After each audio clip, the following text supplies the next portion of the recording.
იმერეთის მხარის რწმუნებულ გუბერნატორმა ზაზა მეფარიშვილმა და ქუთაისის მერის მოვალეობის შემსრულებელმა შოთა მურღულიამ უკრაინელ ბიზნესმენებს უმასპინძლეს. ვინიცას ოლქის მეწარმეებმა ადგილობრივ ხელისუფლებასთან ერთად იმერეთსა და ქუთაისში სოფლის მეურნეობის დარგების განვითარების მრავალმხრივი გეგმები დასახეს. უცხოელი ბიზნესმენები სოფლის მეურნეობის ნაწარმის შესანახი ფაბრიკების აშენებას გეგმავენ, რაც პროდუქციის იმპორტთან ერთად ადგილობრივების დასაქმებასაც შეუწყობს ხელს. ჩვენ პირველად ვართ ქუთაისში, გავეცანით ამ ქალაქის და იმერეთის რეგიონის პოტენციალს. დიდი სურვილი გვაქვს სოფლის მეურნეობის განვითარების კუთხით ბიზნეს გეგმები განვახორციელოთ. საინტერესო იქნება თქვენს რეგიონთან თანამშრომლობა. ვფიქრობთ, მომავალში საქმიან ურთიერთობებს დავამყარებთ.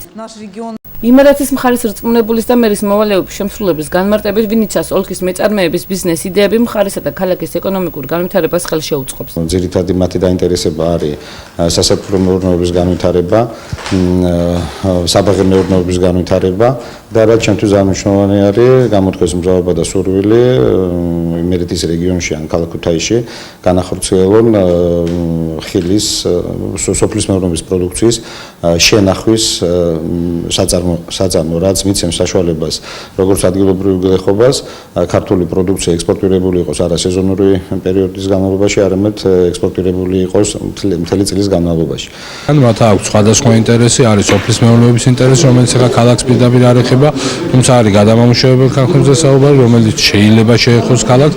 ეს ჯერ მონახაზის დონეზე არის იგივე ტურიზმთან დაკავშირებული და მისი განვითარებისთვის რომ ინფრასტრუქტურაში ჩაიდოს თანხები, მათ აინტერესებს რა გარემოა, მათ დაინახეს და ჩვენ მაქსიმალურად ვცდილობთ რომ მათ დავანახოთ, რომ დამთავრდა ამ ქალაქში რაიმე პირადი ინტერესები, პირიქით ყველა ინვესტორი, რომელსაც აქვს ლოგიკური წინადადება და შეუძლია ქალაქში განახორციელოს ინვესტიცია, ჩვენთვის მისასალმებელია. ვინიცას ოლქის ბიზნესმენების მსგავსად საქართველოს ეკონომიკური ბაზრის დაინტერესება უკრაინელ მეწარმეებისგან დიდია.